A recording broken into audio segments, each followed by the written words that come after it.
Good day, everyone. This is your Manang Lucy of Baguio Chronicle, welcoming you to another episode of Health Matters with Dr. Tong, as always. Sa ating mga viewers, this is an extended Happy New Year to all of you. So, good morning, doctors, Dr. Tong and Dr. Anit. Magandang umaga po sa inyong lahat. Good morning, Ma'am Lucy and Dr. Anit. Magandang topic po ngayon. Pinagdiriwang po natin ang Autism Consciousness Week at napapanahon po na pag-usapan po ito. Kasama po natin si Dr. Leonid Haya. Siya po isang pediatrician at nag-specialize pa po siya sa neurodevelopmental pediatrics. At maganda po yung topic ngayon kasi it's about autism. Pagkwentuhan po natin kasama si Dr. Anit kung ano po ba itong autism, sa kids lang ba ito? Pwede po ba ito mangyari sa adults? Ano po bang kailangan nating malaman dito, Dr. Anit, sa autism? Okay. So, good morning, Dr. Tong, Ma'am Lucy, at maraming salamat po sa pag-imbita muli dito at magandang araw po sa lahat ng mga nanonood, ng mga followers din po. So, sabi nga po ni Dr. Tong, natataon po kasi ang Autism Consciousness Week po ay lagi na nating sineselebrate every third week of January. Ito po ay dahil sa presidential decree ni then President Fidel V. Ramos noong 1996 po ito, na every third week of January we will celebrate Autism Consciousness Week para po mapalaganap ang awareness natin tungkol sa autism towards ang pagkakaroon ng inclusive society natin. Ano nga ba ang autism, no? Pag sa iba po kasi yan agad at parang takot sila pag sinabing autism, nag-worry agad, ano po. So basically po autism or autism spectrum disorder or ASD para po sa shortcut, ano po siya, neurodevelopmental disorder. So ibig pong sabihin, hindi siya yung nakakahawa, it's brain-based. Tapos neurodevelopmental, ibig sabihin rin, hindi lang ito mangyayari 6 months ago, 1 year ago. Ito po, from the start, simula nung maliit pa, bata pa, nandyan na po yan. Yun nga lang, yung pong mga signs, yung mga behaviors, makikita lang natin habang lumalaki. So, ano po itong mga signs na to na related to autism? Yun po ay 1, social communication and interaction deficits at ang pagkakaroon ng restricted repetitive behaviors. Parang very broad. Yeah, very broad. I-explain yan para maintindihan natin lahat. Opo. Namin lahat. So, yung pong pagkakaroon ang example po ng signs would be, for example, das under social communication and interaction deficits. Ito po yung pagkakaroon ng una, hindi hirap po silang maki-interact, maki-communicate with other people. So, para po sa maliliit na bata, ito po yung parang late silang magsalita. Usually, that is parang very common. Meron silang speech delay. Tapos, hirap po silang makipagkwentuhan. Habang tumatanda sila, hirap silang makipagkwentuhan. Minsan, pag nagsasalita pa sila, pag natuto silang magsalita, meron po yung baliktad ang mga pronouns nila. So, halimbawa, ang gusto niya sabihin is, I want. So, sabihin niya, you want. O kaya, ulit lang siya ng ulit ng sinasabi ng parang, what's your name? What's your name? Ganun din siya. Ganun po yun. Or yung pagkakaroon na non-deficits in non-verbal communication.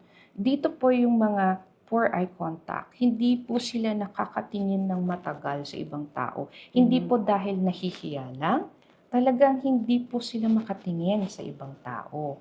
And then, meron po yung, o kaya hindi sila nagsisenyas. Di ba po, pag di mo masabing gusto mo, you use your hands. You gesture. Lalo na yung mga Pinoy. Di po ba? Doon. Nguso ang ginamit. Di po ba?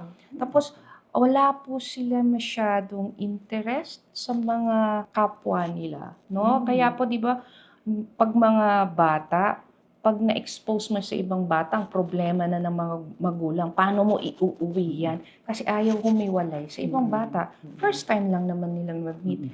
Sila po, parang parang deadma. Okay? Mhm. And then other signs po under the second na general classification, which is restricted repetitive behavior, meron po sila yung mga tinatawag naming stereotypical behaviors. Ito yung paulit-ulit na mga ginagawang parang yung hand flapping, finger flicking, o kaya yung mahilig mag-line up for some reason. Hindi mo maintindihan, nagla-line up. Like, O- lining up their toys, ganun ho ba? May Or mga ganun? anything, any object, lining up of shoes, ulit-ulit lang. Oh. Pwede pong ganon. And they are routine bound. So, pagkagising nila sa umaga, for example, ang gagawin nila is gusto nila mag-line up ng toys, huwag mong guguluhin yon. Kung hindi kayo makaka-move on throughout the day. Kasi routine bound sila. Kung ito yung gagawin ko dapat na una, ito dapat. And then ito, and then ito. Routine bound. And they are very inflexible about it. Dapat yun ang nasusunod. And then meron po silang mga hypo or hyperreactivity, no? Yung iba po, meron po kung isang patient, hindi niya napansin, nalaman lang ng parents na may problema pala kasi nakaapak pala siya ng thumbtacks. Pero after how many days na lang nila nalaman kasi nung iba na yung lakad nung bata. Kasi parang wala siyang nararamdaman. Yung pain. Opo, very, ang tolerance niya po sa Oo. pain is very high. Meron Oh. pong ganon. O kaya meron po sila rin yung mga ibang behavior na yung gustong-gusto nilang inaamoy, o kaya hinahawak-hawakan. Meron po yung iba gustong inaamoy ang hair ng lahat ng long hair. May mga ganun po sila maugali, no? So, yun po yung mga signs. Pero, di ba po, yun ang example ng signs. Pero, you should have most of that. Hindi pwedeng, for example, yung nagtitiptoe po. No. Yun po is part ng hyperreactivity kasi ayaw nilang parang ibaba yung feet nila. Oo. Kasi may sensation sila. Very sensitive sila. So, kaya sila nagtitiptoe. Pero, di ba po, normally naman, sa development ng bata, they go through the phase na nagtitiptoe sila. Di ba yung pag nagsa-start pa lang silang mag-walk, tapos pag nakakapit sila. Pero usually, beyond 2, wala na yun. Dapat wala na. For children with autism, it's not because of the development ng pagtayo at paglalakad nila. It's more of their sensitivity to do. So, hindi po pwedeng, okay, one sign lang, automatic autism na. You should have social communication and interaction deficits. And you should have restricted repetitive behaviors. So it's a combination, Yes po. The sign should be there and it should, hindi ito yung parang yun nga po, 6 months ago lang, 1 year ago lang. Actually, simula bata pa, may napapansin na. And then, it's to the point na kaya it's a disorder because it will affect the life of the person with autism. Because for example po, communication, because they have limited po yung communication nila, di ba halos lahat po ng kailangan nating matutunan, we need to communicate.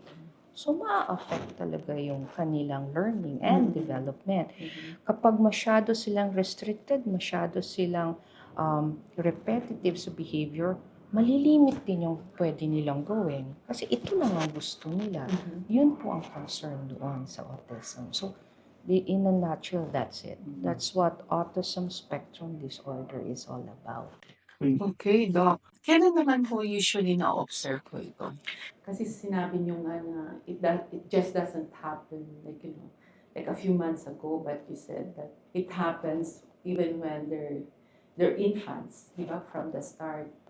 Kailan mo napapansin or nagmamanifest? By studies po muna, no? By studies, actually, meron nang mapapansin less than 2 years old. Meron na po. Some yung mga napapansin is, the lack of eye contact. It's different po from, yun nga yung batang very active, kaya hindi nakakatingin sa'yo ng matagal, no? Ito po talaga, it's the lack of eye contact. Saka, di ba po, for example, yung mga 9 months old, pag naglaro kayo ng peekaboo, mga ganon, di ba yung tawanan na, Mm. usually kulang yung responses nila. Mm. And then, as they go through 1-year-old onwards, yun nga po, part ng hindi sila may language delay. Hindi pa sila nagsa-start magsalita. Usually by 1-year-old, you start talking. May isa-isa ka ng word. Usually mama. And then, ang isa pong usual na ginagawa ng mga bata is they point. Pag may gusto sila, they point. O kaya, when look, baby, look, ikaw ang nagpo-point, susundan nila yung tingin ng pinupoint. Minsan po wala silang gano'n. Mga gano'n. Yun po yung mga nakikita. Doc, Anit, nabanggit mo natin kanina yung poor social sa mga babies. Ano yung mga common na yung restricted, repetitive? Anong mga pwede nila maobserbahan itong mga mommies natin? Hindi po masyado pag sa mga babies. babies wala pa. Mahirap pong makita kasi like yun nga yung sabi ko po, yung pag-diagnose, yung mga nasabi kong examples ng mga signs, you can actually see them in other conditions also. And sometimes, like for example, yung mga batang mahilig, di ba yung mga toddlers, nagmamatch sila. Tapos usually ililinya-linya nila. They go through that phase na naglilinyas-linya sila. Pero, hindi ibig sabihin na restricted repetitive behavior po agad yun, no? If it persists, doon, it's something that we should look into, no? Kaya nga po, actually, pwede nang ma-observe yun, pero yung actual pong diagnosis, this is worldwide, nagagawa lang 4 years old onwards, no? Pero it doesn't mean na 4 years old onwards, saka lang may magagawang intervention. Kasi po, yes, merong limitation ng development and learning because of yung kanilang difficulties. Pero kung meron pong intervention na gagawin, which is basically what we want to do is limit yung mga behavior na nakaka-affect sa kanilang development. Like kung sobrang restricted, i-train natin sila na huwag sila masyadong restricted, na pansinin mo naman ito. Turuan mo siya nito kasi usually may tendency lang ito lang. No, you have to learn this, you have to learn this. Iti-train silang ganon. And you teach them how to communicate. So, magiging maganda yung prognosis para dun sa bata. So, kaya po ang lagi naming ine-encourage is anytime, it all starts na hindi po agad autism naman agad no? Pag merong concern ang parents sa development, always ask your doctor. Ano po? Kasi ang mga doctors po, like for us pediatricians, ang training po namin is sa bawat konsulta, kahit nasa ubo, sipon, or bakuna lang, i-assess po namin yan. Meron kaming tinatawag na surveillance. Kaya may extra question na, Mami, kumusta na si baby? Bumabaliktad na ba? Ano nang nasasabi niya? Kasi yun yung developmental po. If, halimbawa, may concern si Mami, or may napansin ng pediatrician, or yung mga family physicians natin, primary care na health workers, and then, ang mangyayari po is, meron po silang screening tools, no? Meron po, pag sa mga doctors, we have the PIDS, no? Ng Parent Evaluation and Development. And then, sa mga health centers po, meron po tayo nung ECCD. Meron po noon. So, yun po, screening tool na. Screening lang. Titingnan lang kung, meron nga ba tayong delays? Or at risk ba to? At kung mag-positive po, i-refer na for evaluation. Pero, yun po yung sa developmental part. Pero it doesn't mean na wala pa rin gagawin. Kasi yun nga yung isang sinabi po, mahaba raw po yung pila namin. Pero, at the part pa lang po ng check-up nila sa doctor, pwede na po silang i-refer for intervention. So, habang naghihintay for assessment, kasi po, ang gagawin lang naman namin, would be to determine if this is really a disorder, and then ano yung may mga other details, and then things na we can help out with. Pero the intervention can already be started by the pediatricians themselves. So, Panit, nabanggit mo kanina around 4 years old, 5 years old. So, malaki rin pala yung impact ng mga teachers. Yes. Kasi baka nalilabel ang bata na mahina ang mahina ang performance sa school, yung pala, Meron siyang may autism condition pala. or Oo. any other Ayan. neurodevelopmental condition. Yes. So, dapat Opo. detect ko sa school. Yes po. Actually po, mas napapansin nila sa school. Mm. Kaya po minsan, well, marami pong instances sa practice ko po na yung teachers ang Sila ang nag-aano Mismo. sa inyo. Oo. Hindi napapansin ng parents, no? Or in denial. You know, I, yes. there are a lot of parents because, syempre, parents usually look at their children as extensions of themselves. So, kung there's something quite different, karamihan, kaya nadidelay yata yung intervention, Doc, eh. Yung maraming magulang na ayaw tanggapin na may something ang baby nila. Yes. Oo. Actually po maraming gano'n na sa school and then dahil ni-recommend na ng teacher na tapos they would require already the report and necessary. Saka lang na assess. Pero when they come to me, malalaman ko na 2 years old pa lang pala. Nakikitaan na Mhm. ng pediatrician niya. Malaki ba yung difference pag na early na na-detect? Kunyari, 4 or 5 years old versus an 8 years old, may difference. Yes, yes. Mm. Ano po kasi, yung lalo na yung the first few years, kasi we bank on, yung pong, there's yung pong feeling neuroplasticity, na pwede pang, ano po, kapag merong ginagawang stimulation, yung brain, pwede kang mag-adjust, parang ganun po, no? So, mag-learn, mag-grow, dun po yun. So, the earlier that na mabibigyan po natin ng intervention, then mas maganda po yung mangyayari. As opposed to kung 8 years old na. Saka imagine niyo po, kung yung bata isa-start ng maturuan, for example, sa communication na lang, ng 3, 4, as compared to, imagine, 8 years old na siya, saka pa lang siya tuturuang mag-communicate. Hirap na yan. Kasi naka-learn na rin ng habits na iba. Yes po. And Oo. restricted and repetitive. Ang hirap i-break. Doc, I'm just curious, gaano po karami? I mean, siguro globally, gaano karami ang mga batang in terms of percentage siguro na nadadiagnose with ASD po? By the WHO po na statistics, it's around 1 in 100. Kaya lang po, for low and middle income countries like yung sa atin, sa Philippines po, yung pong ating statistics, hindi pa ganun talaga. Parang estimates pa lang ang sa atin. So we go with 1:100 din po. Pero in the US, sa Center for Disease Control po, kasi meron silang very good monitoring doon and survey. No? They actually give out every 2 years ng statistics. So as of 2020 po, which they released in 2022 or 2023 nila nirelease yung result nun. As of 2020 po, it's 1 in 36 individuals. 1 in 36? Yes 1 in po. 36. So in a class, Sa isang classroom, Pwedeng may isa. pwede pong may isa. Oo. Yun po yun. Kaya lang, baka hindi natin napapansin na po. Because spectrum po siya.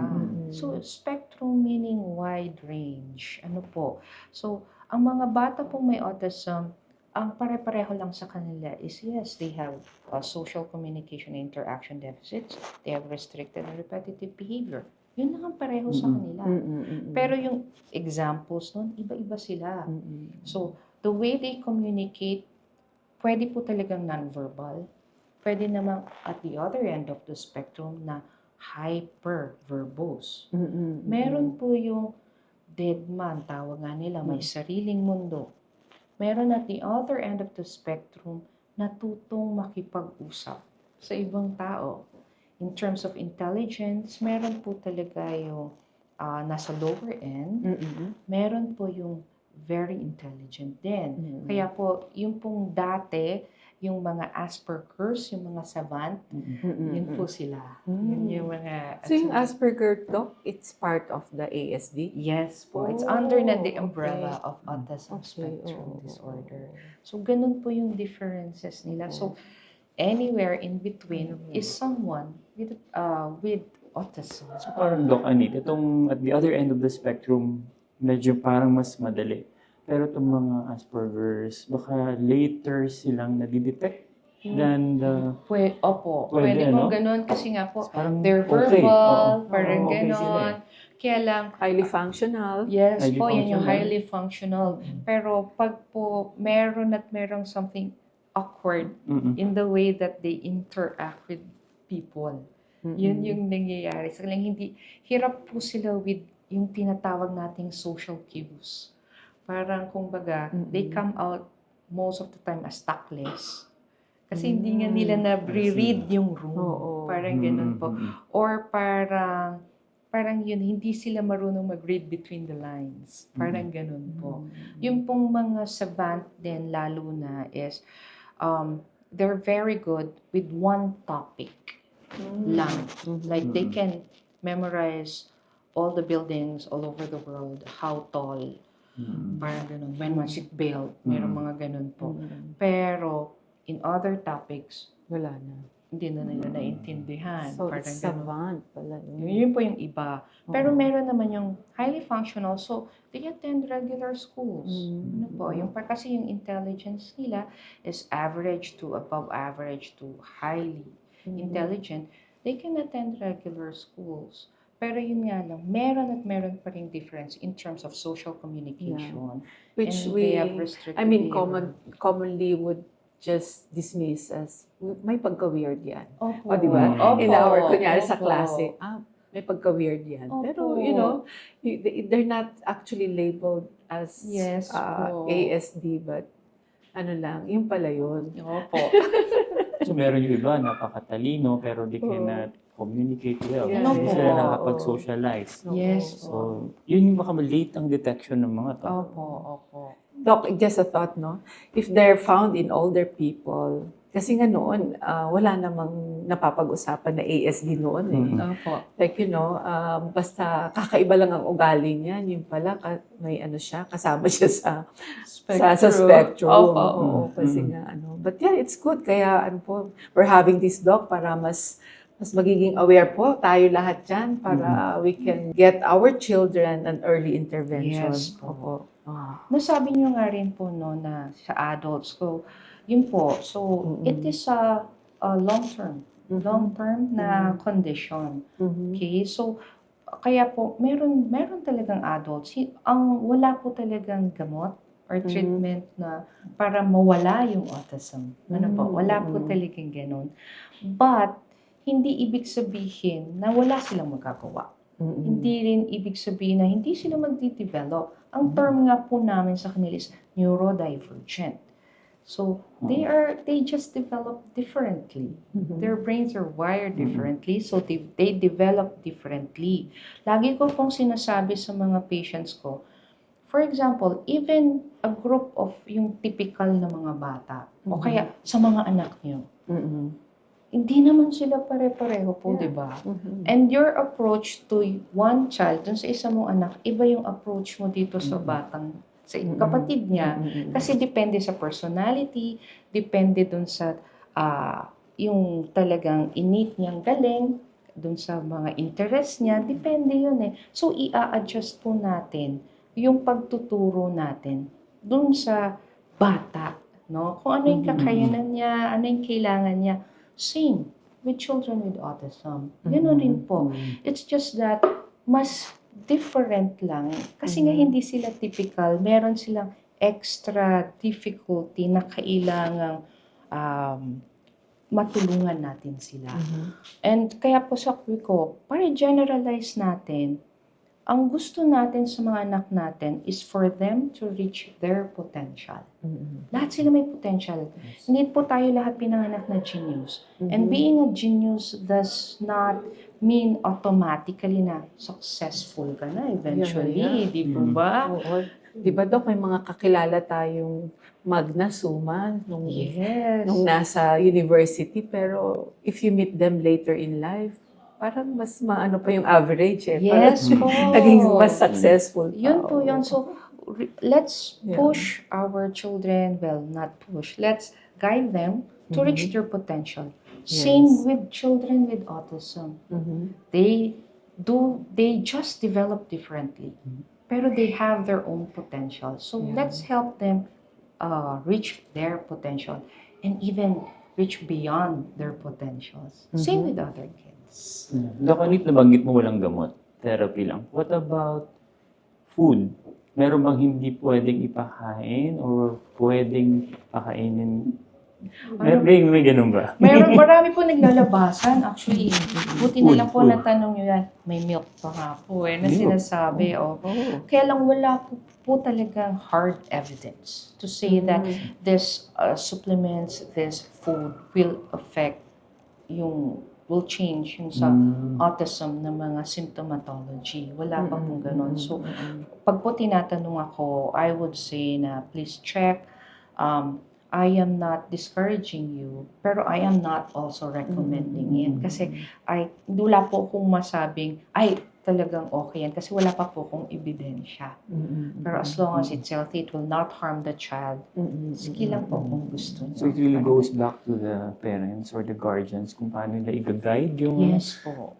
May special training pa yan sa mga parents. Ang hirap yata yun. Ano po to? Kasi when di ba po, ang ating management, no? Wag ng treatment kasi baka treatment, isipin nila gagaling, no? Is intervention. So sabi ko nga pag sa intervention ang goal natin mag-communicate sila, saka maturuan sila mag-communicate and mabawasan yung behavior kasi hindi talaga mawawala yan hanggang paglaki. Napapalitan lang minsan, ano po. So at the therapy center, so we have the ABA, Applied Behavioral Analyst natin, and then we have occupational therapist, speech therapist, behavioral therapist, and then sa school, yung mga special education, yun po. Ang gagawin po nila is isa-start nila, ang sinasabi ko nga po is they lay the foundation para dun sa development ng bata. So, titingnan din nila, i-assess nila kung saan natin sisimulan yung development, yung program para mag-progress yung development niya. And then, so they start teaching the child para mag-develop. Pero ang very important po talagang nagagawa ng ating mga therapist would be to help the parents understand how to teach their child. Kasi lahat naman po tayo, tinuturuan natin yung mga anak natin. Pero kung iba nga kasi, merong iba sa kanila, so we have to find other ways to teach them. So yun, dun papasok ang therapy. So I always advise the parents to talk with your child's therapist. Discuss with them. Ano yung concerns nyo? Lalo na dahil nga restricted, repetitive sila, meron silang behavior na ganun. Ang nangyayari, parang iba yung bata sa therapy center dun sa batang nakikita sa bahay. Kasi nga dahil Walang continuity, restricted, itong taong to, itong lugar na to, ito yung gagawin ko. Dito sa lugar na to, sa taong to, ito yung gagawin ko, no? So, if they talk, para kung ano po, is magiging parang consistent, the approach is consistent, para mas mag-progress talaga. And kaya po sabi ko nga, ang malaking factor kung ano yung gagawin ng parents sa bahay. So, pwede sabihin na part of the management strategy is treat them like a normal kid or hindi pwedeng gano'n? Hindi rin po masabi talaga sa typical kid Kasi meron talagang difference, no? There is some difference pa rin po talaga. So, we treat them kung ano yung kailangan nila. Okay, so, you treat them as they need to be treated, no? Parang hindi porket delayed sila nagsasalita, i-baby talk mo sila. Paano sila magde-develop din, no po? So, you treat them as they need to be treated. Yun po yung natin. Ano po ba talaga ang causes? How did they get to be that? Paano sila nagkaroon ng ASD? Oo. Ang ano po is, they are pointing, yung po mga studies abroad, no?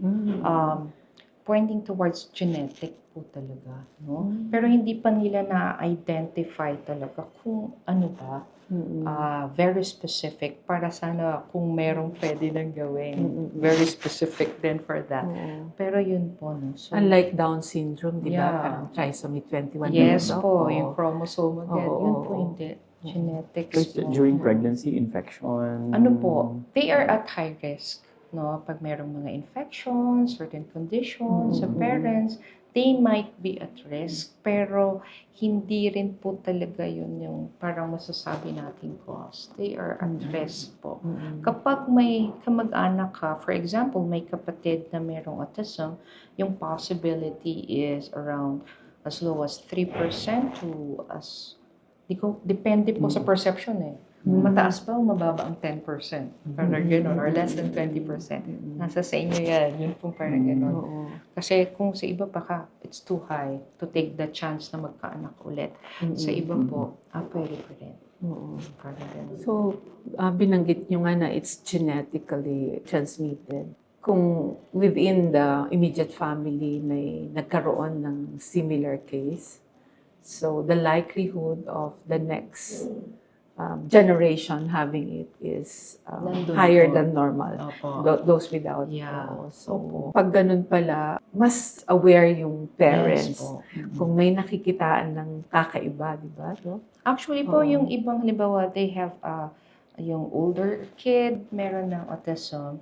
Yung young po, kahit na wala pa silang napapansin, may monitor na namin. Okay. So, Oo. yun po, kasi it all starts naman po, the diagnosis. Bago po yung diagnosis, it all starts with identification. Yun po. So, dun po, hindi naman agad developmental pediatrician. So, dun po muna ulit. Dun sa mga pediatricians nila, sa mga doctors nila.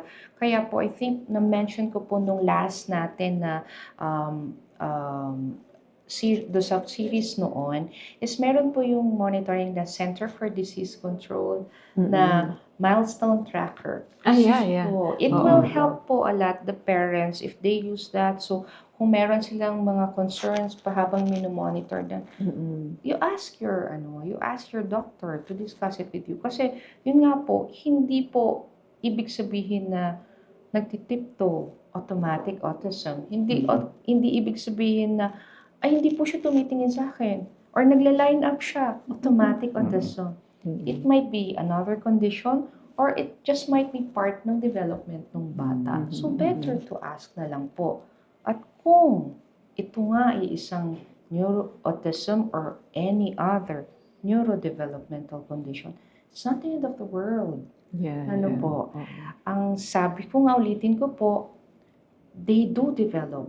It's just that they develop differently. They do have potentials. So, like any other child, we help them to reach their potential. Itong autism, itong ASD, Dr. Eli, syempre lahat sila, they reach high school or college and then nakakapagtrabaho naman sila, di ba? Yung Wala iba naman po, problem sa employment. yung iba po, yun nga po, dahil nga sa spectrum, meron kasi yung those na, they can function well, no, with yung, kumbaga, yung mga typical kasabayan nila, yung mga peers nila. Pero, kung medyo mas kapansin-pansin po, no, yung kanilang social deficits, communication deficits, o kaya yung restricted behavior, una-una po, baka hindi sila yung mga makaka-reach din ng college level or even high school level. Pero kung meron mang ma-reach, in terms of yung pong ating employment, medyo yun po yung ini-start na we're asking sana the stakeholders to be open-minded to take in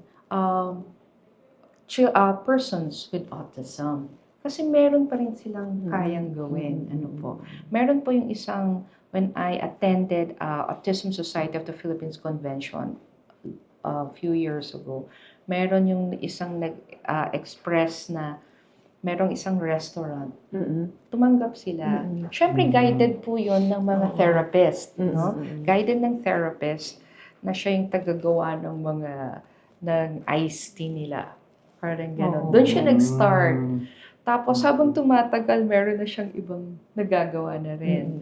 Yun po yun. And then, ang pinakamaganda pang feedback, even from the owner was, even yung mga co-workers niya, they felt that they became better persons. Because of having him around. Yes. Oo. Po, yun. Kailangan po tayo talaga maging inclusive, no? Yes. Kasi, Let's be like kids. yeah. Let's be like children. Mas open-minded po sila. Mga bata. Wag natin, kung tuturuan po natin silang mag-discriminate, lalaki silang mag-discriminate. Kasi nga po, meron akong mga patients na nandun po sila sa inclusive school. So, they are with other typical kids. And what happens is, yung mga kaklase nila, they don't feel that any different. Parang ganon. Parang yung pong pamangkin ko na may kaklaseng neurodivergent child, ang sabi niya lang, she's just different. Her brain is different.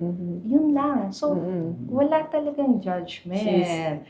That kid is not less of less of a person Yes, because he's po. divergent. And then the people around her will not think differently rin. They just parang, she's just, hindi niya lang kaya to. Tulungan ko lang. Mas kaya niya to. Paano yan? Ganun lang yung nangyayari sa kanila. Yeah, so interesting topic talaga, Doc. Marami pang pwedeng pag-usapan. Oo Ano, naman. Doc? Oo. Any last message, Dr. to our viewers po? Okay, sa celebrate natin ng Autism Consciousness Week, which is specifically from January 20 to 26 ng taong ito po. Sana po ay lalo nating mapalaganap ang awareness tungkol sa autism. At gawin na, sana po ay tulong-tulong tayo na gawing inclusive, ang ating society. Ang mga tao pong may autism, may kanya-kanya ring kakayahan at they just are developing differently. Pero marami po rin silang potential. So, let's give everyone a chance. Thank you, Doc. Doc Tom? Siguro last na, siguro mabilis lang, may mga organizations po tayo dito sa Baguio City para parang support group sa ating mga clients. Thank you po. We have po yung Autism Society of the Philippines. Meron pong Baguio chapter. They're very active. Meron po silang yung mga may mga activities po sila. They have their own Facebook page if you want to check. It's ASP Baguio. ASP ba? Opo. Okay. Yeah, that's good to know, Doc. Kasi nga, through our program, marami na rin hong lumalapit. And it's good to share na may grupong ganyan na pwede nilang lapitan as a support group. Kasi mga cancer patients, they have their own support groups eh. And kahit ASD pala, meron. So with that, maraming salamat, Doc Anit and Doc Tom. Thank you, Lucy. Maraming salamat din po sa inyong pakikinig at pagsusubaybay sa ating programang Health Matters. So with this, we thank you again and hope to see you next Saturday.